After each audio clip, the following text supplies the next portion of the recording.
Like, it's a no, those are the worst. I think But it's in her. better. I hate Hey, man, you're supposed to solve this problem.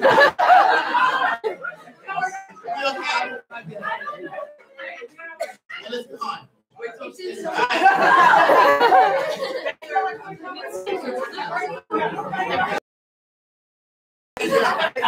Hey, hello. Stand up. All right, turn all the way around. Oh my gosh. All right. Okay. Sorry.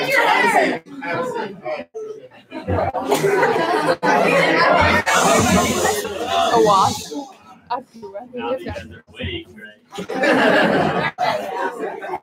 No, that's good. Answer prayer, right? So, my name's Colin. Like you said, I played baseball at U of L. Played outfield. We got new baseball players. Cool. So yeah, played outfield for them. Played there from 2014 to 2017. So graduated last year. Was able to go to 2 College World Series. Win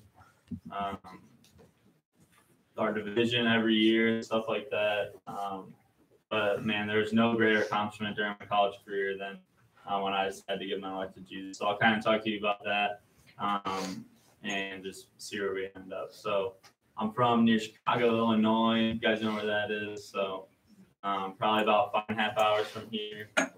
Grew up Catholic, so didn't really know about that relationship aspect with Jesus. Grew up going to church, just on Sundays as a Catholic kid with the family.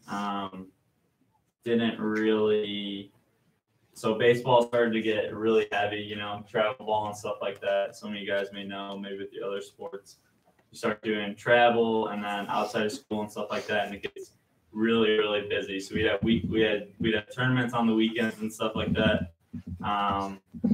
and really kind of just stopped going to church altogether. So even that little dose of God and Jesus and stuff that I was having kind of just got pushed to the side a little bit for my whole family included. So that was probably when I was about 8 or 9. So probably till about maybe my freshman or sophomore year in high school, didn't really have a thought of Jesus or interaction, or I know he was working in my life, right? Because even when we're not close to him, he's always with us and just working in our lives, which is cool to look back on, but just no personal interaction with him or anything like that. So fast forward, get to like freshman, sophomore year, and it's cool looking back, just seeing the people that God placed in my life.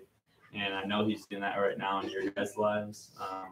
And you'll realize that when you get older, but he's placing people in your lives right now and just perfectly planting seeds, which you probably can't see right now, but you will see them when the harvest comes. But so my freshman year, there's a great guy on my baseball team that I meet, older. He kind of is talking about Jesus a little bit, so seeds planted there. Then it was either at the end of my freshman year or towards the beginning of my sophomore year, I meet a girl, and she's awesome. She's pretty, she's cute, she's funny, she's nice. I hope you got girlfriends in here. No, don't raise your hand. But so yeah, I meet this awesome girl, and I'm like, yo, I really want to date her. So I got to meet her dad, right? Of course. So I go over to her house or whatever, meet her dad. And he's a short little dude, but he's scary. He's a scary guy. But he shakes my hand, almost like breaks it. And we're just like talking and stuff like that. And he's like, you can date my. So I wasn't a Christian at this time. Oh my goodness. Here. So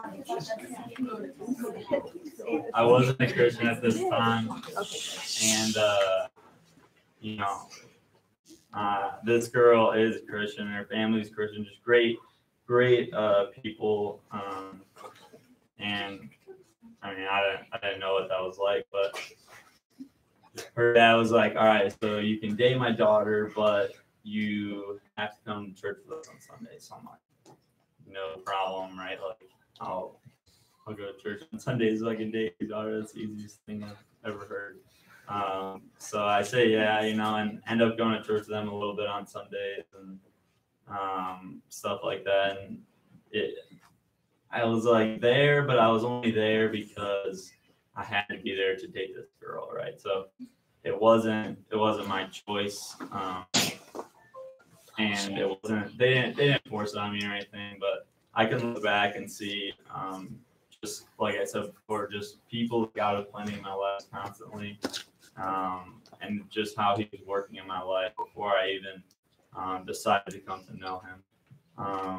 So heading into college, I know I'm going to Louisville probably my junior year or something like that to play baseball, but was not prepared for what was ahead of me.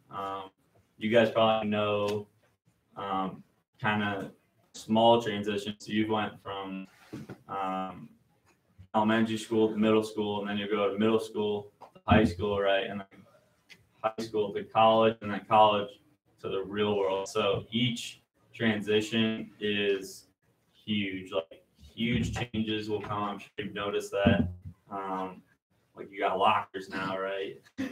Middle school, which is freaking sweet. You're kind of right. You have different teachers. You probably just have one teacher in elementary school. That's what I had at least. But things change a lot, and they'll shortly change as you go up. Anyway, so in high school, getting ready for college. So for Louisville, they get us up there a month early to start like working out and stuff, make sure we're ready to work out and play baseball for the fall. And they really get you ready. I gained like 10 pounds before I even started college, like in a month, where they worked me out and had me down there. But so that wasn't huge for me, the transition wise. But so after that, I came home for a couple of weeks, and then I'm off for college for good. And it was like, it shocked my world a little bit. I've never really obviously lived away from home, never been away from family, never been away from friends. So that was a huge change, just meeting new people and stuff like that. And baseball, it takes up a lot of time. So all you really have is the guys on the team. So I was getting to know them, but still kind of felt lonely as I was heading to college. And another thing that God kind of just allowed to happen was my girlfriend ended up breaking up with me. The heck. So that was tough, and never really lost someone like that. Like we'd been together for 3 years, and she didn't really want to do the long distance relationship thing, which looking back, thank you, Jesus, for that. Like, she was not the right one. But it was tough at the time, right? Like getting broken up with sucks and it hurts, and hopefully none of you've been through that yet. But so that was the second thing. The last thing that happened that kind of just shocked my world was my grandma ended up passing away, and she was like the first person in my life that I'd ever really lost. Like God had blessed me throughout my younger years where I didn't really lose any close family or friends to death, and just lost her and was like, what's going on? Like I felt like I don't know, that was not gonna stand. Felt like I was gonna, or felt like I lost my family, right? My friends, my girlfriend, like my grandma, and it's just like everything was kind of just crashing at once, and nothing like this had ever happened. It was like it all just came at once right when I go to college, and so I'm just like feeling alone. Like I remember like crying before I go to bed, just feeling feeling like at the bottom, and I've been going to FCA at Louisville. Met Chris Morgan, some of you may know him, on my visit, and he changed my life. Like he's probably the biggest reason why I'm a believer and have a good relationship with Jesus. But I've been going to FCA, and it's great there. They kind of share testimony, give a word, play games, stuff like that. So it's really cool. And you guys are really blessed to have it here. But man, I gave my life to Jesus in my freshman year of college, and I'm graduated now. And kind of the reason I came to him really was just, we're all going to go through storms, right? A quote that I've heard is, you're either going into a storm, you're in a storm, or you're heading out of a storm. So they're coming into our lives at some point, or they've been there, right? That you're at somewhere in the cycle, and the thing is, we have to be prepared for that, right? We have to have something to hold on to during those storms. And I decided that that was going to be Jesus for me. Just he's always there, right? He's never gonna forsake us or leave us. And, he's awesome. And life after Jesus, not easy, almost harder, because you see a lot more. You see the brokenness in the world and stuff like that. But it's right. What I like to say is it's not easier, but it's more worth it. So, if you guys don't know Jesus or anything like that, feel free to come back there and talk to me or something like that. I'd love to just share a little bit or hear about your guys' story. But yeah, that's all I really got for you guys. But thank you.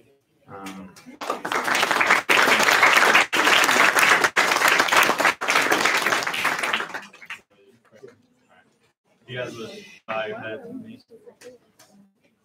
Dear Lord, thank you for this day. Thank you for this group of young men and women that they would take time from their morning just to not hear me, Lord, but hear your word.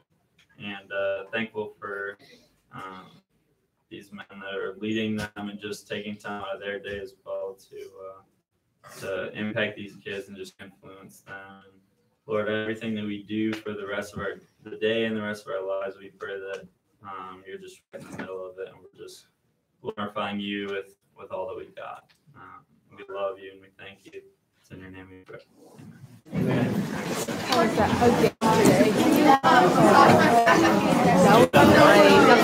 Okay.